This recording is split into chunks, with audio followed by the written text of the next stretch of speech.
Welcome back to a brand new episode of Blades and Beskar. I'm your host, Jeremy Bloor, and today I want to talk about two massive parts of being a fan of both Star Wars and Lord of the Rings. I think those are controversies and adaptations. Both of those actually go directly hand in hand in so many situations. But today I want to talk about something very, very specific. I don't want to talk about the illustrated versions of Lord of the Rings or even the animated version or whatever. I'm talking about Peter Jackson and Amazon, their adaptations of some of the greatest pieces of fiction, Lord of the Rings and The Hobbit, and then also compare that to Disney and Star Wars being adaptations of George Lucas's original ideas of the great franchise that he's created. Personally, my favorite franchise. So, look, I want to talk about this in two separate parts. I think this is kind of a topic that you see a little bit of nuance, and it's very, very subjective. It's something that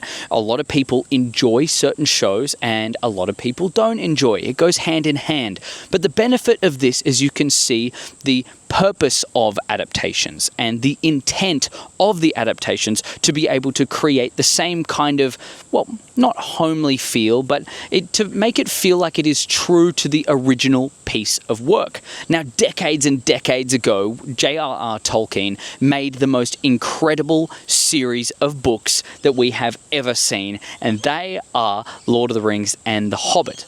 Peter Jackson took these and turned these into an amazing screenplay of some of the most beautiful movies you have ever seen. Star Wars and Disney is a little bit different. I think cinematically, they are some of the most gorgeous movies. The trailers were absolutely perfect. Could not fault the trailers at all. I'm getting eaten by mozzies. But the problem is the actual source material. It's where the characters go, the meaning of different things within Star Wars that I think have really kind of churned up the mud, and it's really muddied the water, I think at times a bit too much. So before we get into this big argument, I want you to know that this is, again, my opinion. It doesn't have to be yours, but I hope potentially at the end of this, we can kind of come to a little bit of an agreement that it's not about how it happens, it's about the intent. And then maybe even exploiting different ideas to be able to turn our different bits of media in the future into something that we want to see. Okay, so part one, let's go into Lord of the Rings. Oh, you fool of a took. It's part one. Lord of the Rings. When Peter Jackson wanted to turn Lord of the Rings into some of the most incredibly cinematic movies ever, he had to change the story just a little bit. When he was changing the story, he wanted to have a more action-based piece of work. He didn't want to do something that is very slow. One of the biggest things of the adaptation in Lord of the Rings, Peter Jackson's version compared to the book, is the time span. Time span in the books, they go for hundreds of years at a time. We can go through whole lifespans of certain characters' lives before we even get to some of the most pinnacle moments in our hero's journey. I mean, I'll give you an example. In the movies, when Gandalf, he sees the ring, he goes, oh, I wonder what that is. And he rides off into that big library and he's reading for what seems like days. That was actually years. It was a long time. It was something that, I mean, you just couldn't have in a movie and have it work as seamlessly as all other parts. You had to kind of extend certain bits and then also shrink it. One of the most interesting parts of Lord of the Rings is it wasn't meant to be a trilogy. It wasn't going to be a trilogy. It was going to be two movies. Now, I think that actually did kind of work in its favor. They were able to extend certain things to be able to create more of an in-depth extended edition that we all know and love, which I actually picked up 3 versions of the extended edition. I'm so keen. I'm so keen. It's like the old book style. So I'll be doing a video on that. But all the extended editions to be able to create that full length of cinema. You know, I mean, yes, he did have to stretch plots and so on, but all of it was there.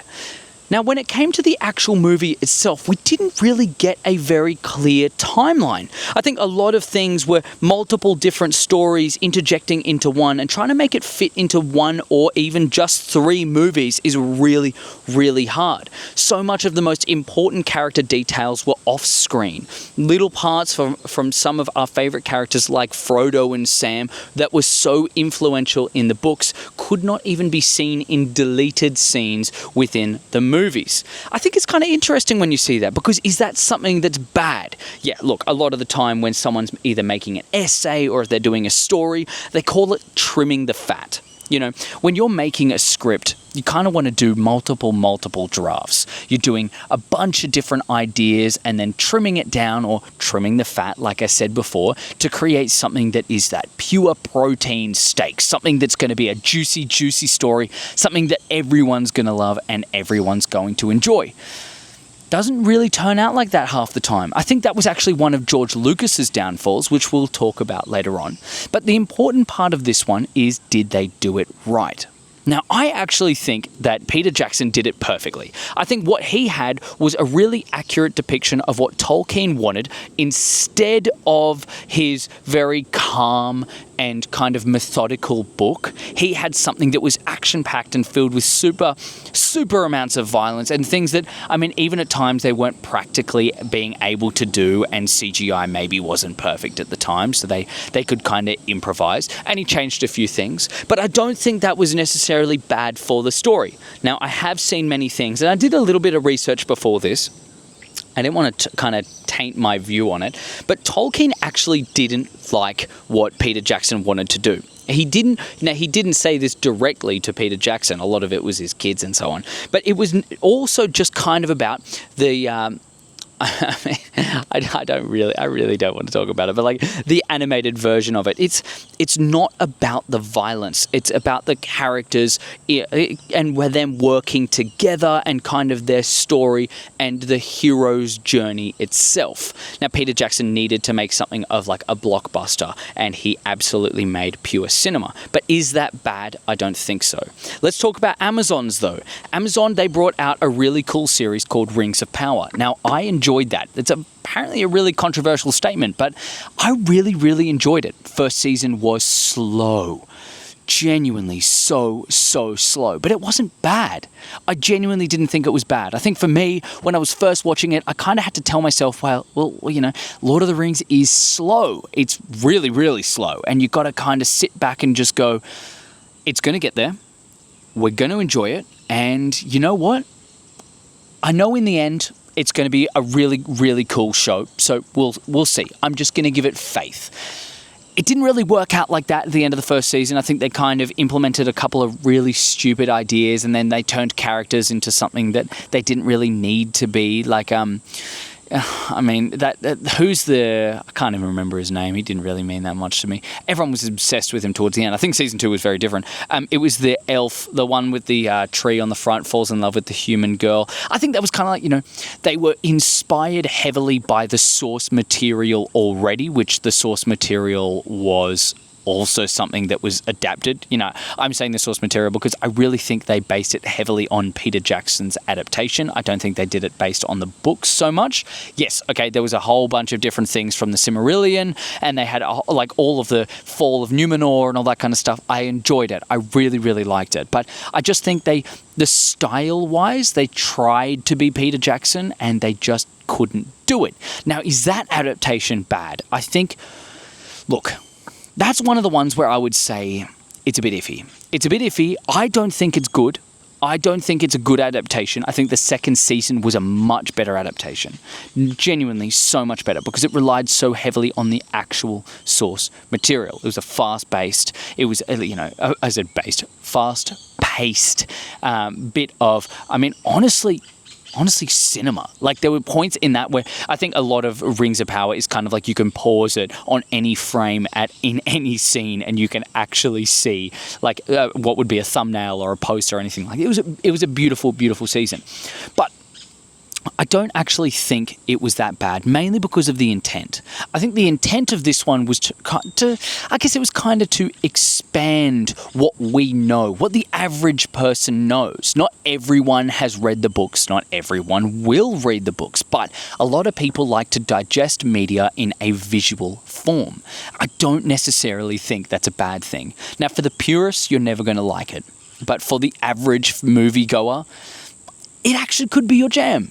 I think for me, who is, let's just say, I am someone of, really average intelligence. I don't think I'm anyone special. I think I kind of have a general understanding of movies and film and TV and so on. Know much more than the average person. And I really enjoyed it. But I think it's made for people like that. At the time when I was watching it, I barely knew things about Lord of the Rings. I knew what it was from the movies. I kind of read passages from the books, but not really. Like, it was more just quotes from certain parts of different characters and even the author, Tolkien putting in minor parts and explaining parts of the movies. That's really all I'd seen.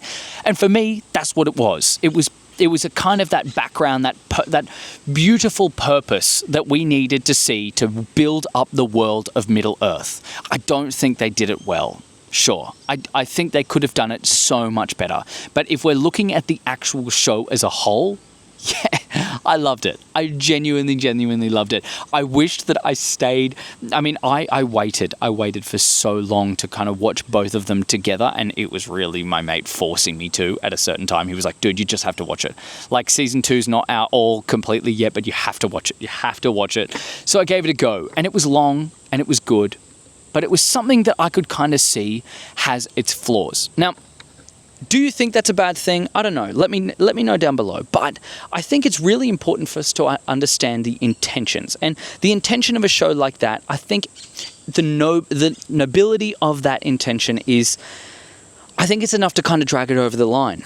No, it's not perfect, and it could improve so much. But I think there's the benefit of people who are online or whatever, kind of introducing their own reviews and all that kind of stuff, talking about it online so that people know where to go. The directors, they know what to improve on, what to do better. I think constructive criticism is, it's the best form of review that anyone could ever get as a creator or whatever, But then, okay, you can kind of take it a bit too far. And I think a lot of the time people do take it too far. So let's not leave it at that. But let's take it to part 2, Star Wars. Star Wars time, baby! Part 2! Yeah! When George Lucas sold Star Wars to Disney, it was like the earth ended. It shattered. Everything in there, fragments of time and space, were all mixed in together and turned into a kerfuddled mess. But it kind of was a little bit of a blessing. I think at the time that George Lucas sold Star Wars, he got an amazing deal. He's basically, he's still the owner of it pretty much. They always check in on everything with if he would like it or if he would do this and so on. So I think there is still a little bit of a benefit, and he kind of cut himself a good deal. But what people saw when Disney took over was a massive corporation trying to make a lot of money from it. They're true. They're right. They're right, absolutely. Disney is not a saint. I think what they do is they cut checks and they just want to make money. I don't think that's a good thing when it comes to cinema. That's the first thing that I want to say. I think when it comes to actually creating cinema, creating, memories for people, expanding their world, expanding and broadening their horizons in a way, I think that's the benefit of movies. It's that escapism. And people fear that when someone like Disney would take over something like Star Wars, that they would lose that. But in effect, George Lucas really didn't plan on making any more movies. At the time, Revenge of the Sith had really just kind of it hit its stride, but it never been as good. All of the hate online, hate everywhere. It was immense. He received so much hate from the prequels that why would he continue? And I think his ideas were still strong. He had a whole bunch of stuff when it came to games and, the Clone Wars. I think that was a beautiful child of his to kind of expand on it in his own way. If you look at it, it's a very adult cartoon. But obviously tailored towards kids. It's for adult themes. It's made for the whole family to enjoy. When Disney brings in stuff like that, we lose that whole specialness of George's touch. It's kind of sad. It was kind of sad because it's like, well, when The Bad Batch was over, well, we kind of got the last touch of George Lucas's stuff. We got the last little glimpse into what George Lucas had in store for the rest of Star Wars and where he wanted to go, but I don't think that's bad. I don't think it's bad to move on if they do it in the right way. Now, adaptation-wise, I think Star Wars and the sequels, they kind of shit the bed.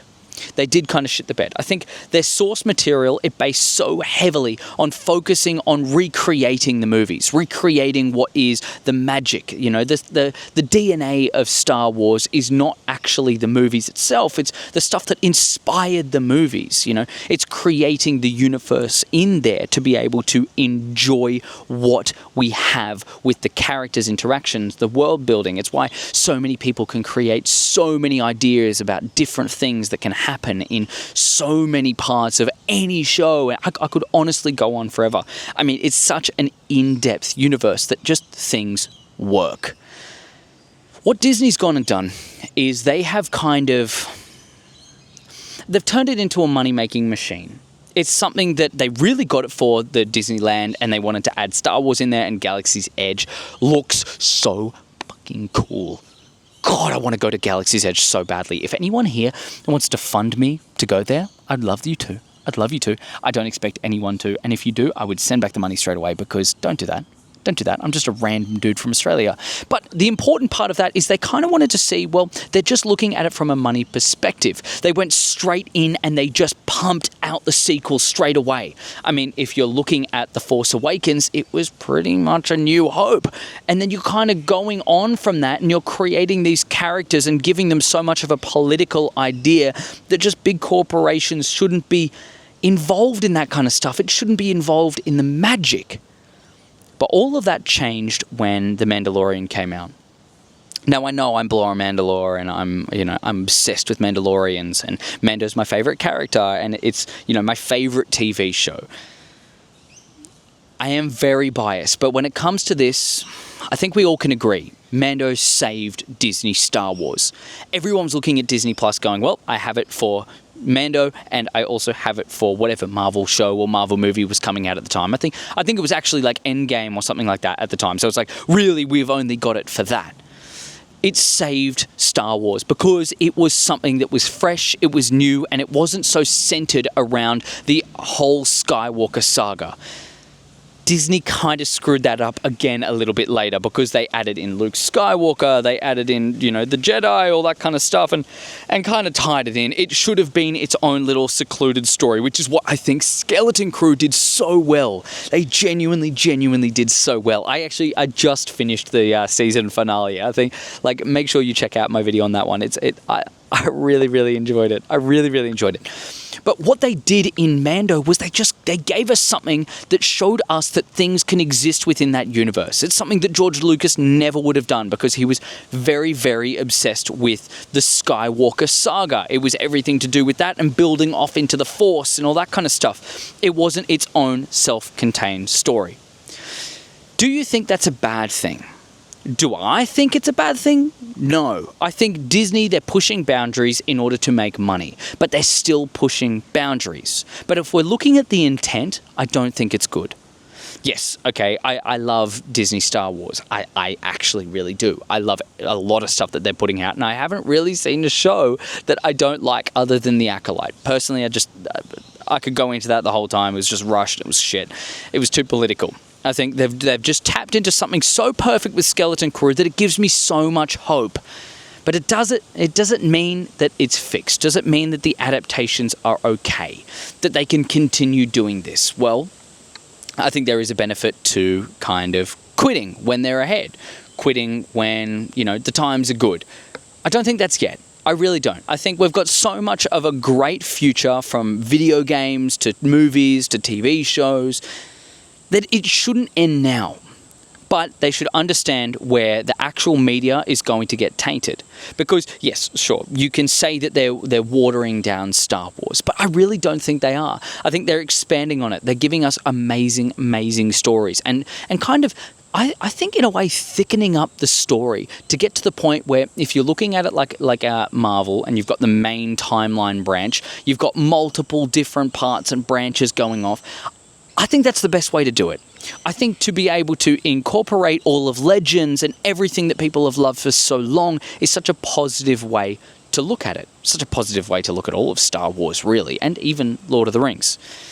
So, I mean, I'll give my little closing opinion on that one. And kind of like, I'll reach the conclusion of the whole video. So I'll tie in both parts.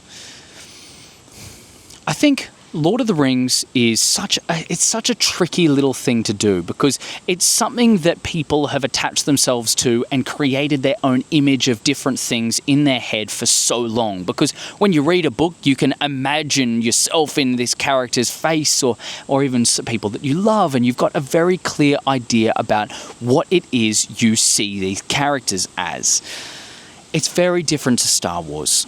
Do I think that the adaptations in The Lord of the Rings are bad? No. I think they're trying to do something that isn't Star Wars-esque. It's not Disney-esque. It's not cutting a check. I think what they're trying to do is they're trying to build the world up. They're trying to recreate the love that everybody had in the early 2000s, that everybody's had for the books for, decades. Actually decades. I don't think that's a bad thing. I don't think what they're doing is bad. I think the intentions are great. Compare that to Disney, I think the intentions aren't as great, but lately we've seen a lot of promise. I'm really, really hopeful. I'm really, really hopeful for the future. I think what they're doing is they're now finally taking their time. What they did wrong at the start was just pumping it all out because they wanted to make money. They needed to merchandise, they needed to create all these different rides and all that kind of stuff, and it didn't work for them. It didn't work. It wasn't working, and it never will in a model like that. In something that is so intricately tied to how much people love something, you can't water it down. You got to thicken it up, and that's what they've been doing now. Skeleton Crew. I think it was like an extra year, like an extra year of editing. Perfect. I'm happy with that. I'm genuinely so happy with that. I don't want to see them fall down the same track that they were doing before.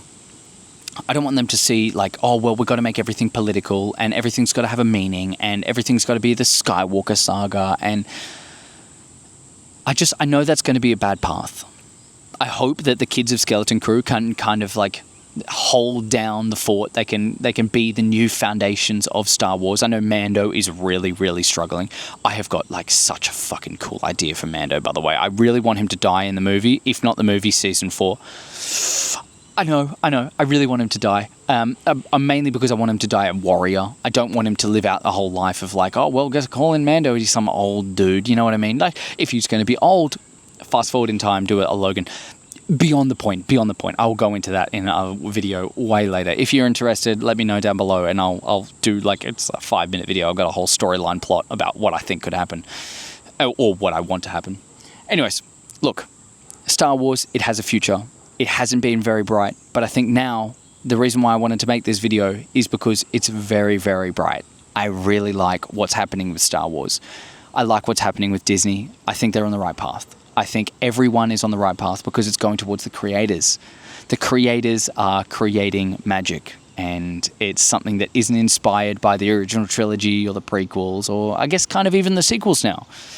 It's something that's inspired by what they're inspired by.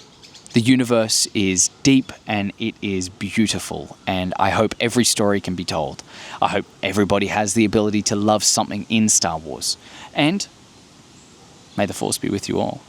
I'll catch you guys next week, Wednesday, 7 p.m. AEDT. Get ready for that one. I'm very, very, very glad we're back. I know I took my little hiatus. It's only because I was on holiday. And I was going to do some videos with my new Osmo Pocket 3. Oh, it can follow me. What? But yeah, I was just I wanted to take time with family. And I was doing little videos with family, actually, which was cool. It was a nice break. I love you all. I can't wait to see what 2025 has for every 186 of you. What the hell? I got so many subs recently, like very, very grateful, very, very grateful for all of you. So I'll catch you guys in the next one. I'll also probably, I'm going to put this out tonight and maybe I'll probably schedule it to a little bit later, but I'm just going to keep standing here and do it. I'm just going to do a review of Skeleton Crew. So check it out. It's kind of going to be around the same path as what I was talking about. So if you've already seen this video up to this point, you're going to be like, okay, well, you're kind of rehashing the same shit. But I want to talk about it. If you want to see something very specific, do it. Check it out. I love you all. You guys are the best. You're the best. I don't think you're my fans. I think you're my community. Just like Beyond the Dune Sea said, I love it. I love you all. Phidias, mate, if you're fucking seeing this, I love you, dude. You commented on my thing before about, all of this stuff to do with Skeleton Crew. And I'm just going to say, man, I appreciate you. I appreciate seeing you every single week. You're just, man, you're the GOAT. You're such a good dude. You're such a good dude. Not fucking Skeleton Crew, Star Wars Nerd 00, man, you got to go check him out. One big thing, I was actually on Messenger with him before and we were just talking about stuff. The dude brought out the coolest interview with Roger Christian. I know I talked about him in the previous video, but like, man, you got to check it out. Seriously, that guy is just, he's a wealth of knowledge. And he's someone who is literally one of the foundations of Star Wars. So please go check it out. Go check out his channel. So much fun. Beyond the Dune Sea. Oh, also, I did a video with Beyond the Dune Sea. I'll probably keep mentioning that until people actually see it. I did a video with them. They did one of their last videos before Skeleton Crew. It was the Lord of the Rings and Star Wars mashup. So it was kind of like Blades and Beskar, which is why they had me on there. I did the intro. I did the whole intro. I didn't edit it, but I did the voice for it. So go check it out. Go check me out there. And I love you all, and I'll catch you guys later. All right. Ciao, sexy people.